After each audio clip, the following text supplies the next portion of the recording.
The laboratory of nuclear reactions is well known for the discoveries in the synthesis of superheavy elements.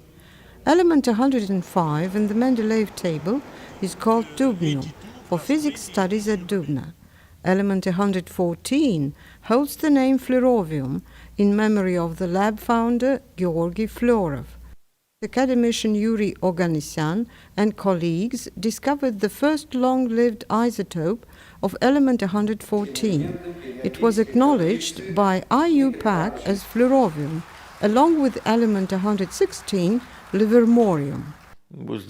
Since 2000 and to date, we have obtained quite a lot of these elements and many isotopes. We've actually got over 50 new nuclei that exhibited the fact that these superheavy elements do exist. They are much more stable than their lighter ancestors. It means that the nuclear structure can dramatically change the landscape between the peninsula ridge and the island in the Sea of Instability. This panorama of this existing world and its borders has proved to be right. Today, we can say to some extent that the first phase of research is over. We have found what we searched for.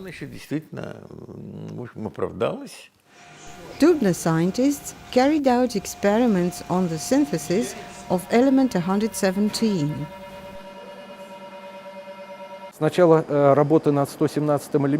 From the start, the Oak Ridge Laboratory joined the studies of element 117.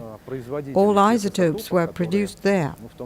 Berkelium-249 is quite unique.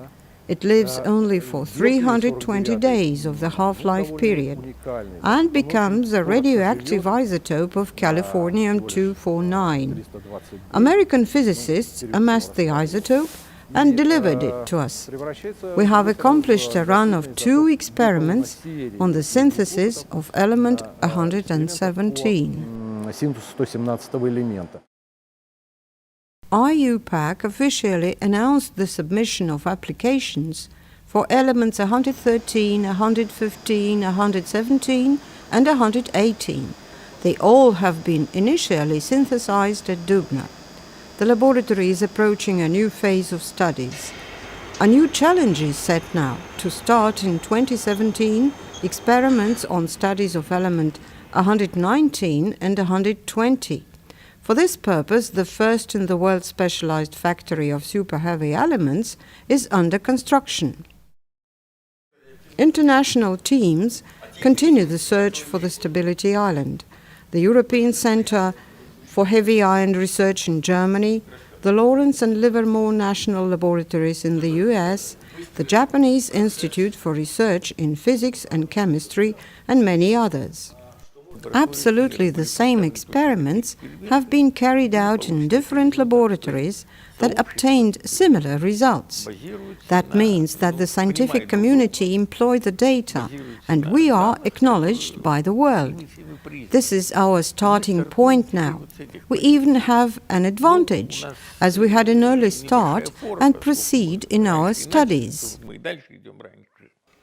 The fundamental role of research in superheavy element synthesis is in the insight into the boundaries of the periodic system, the nuclear structure, nuclear stability, and the nuclear synthesis process that created all elements in the universe.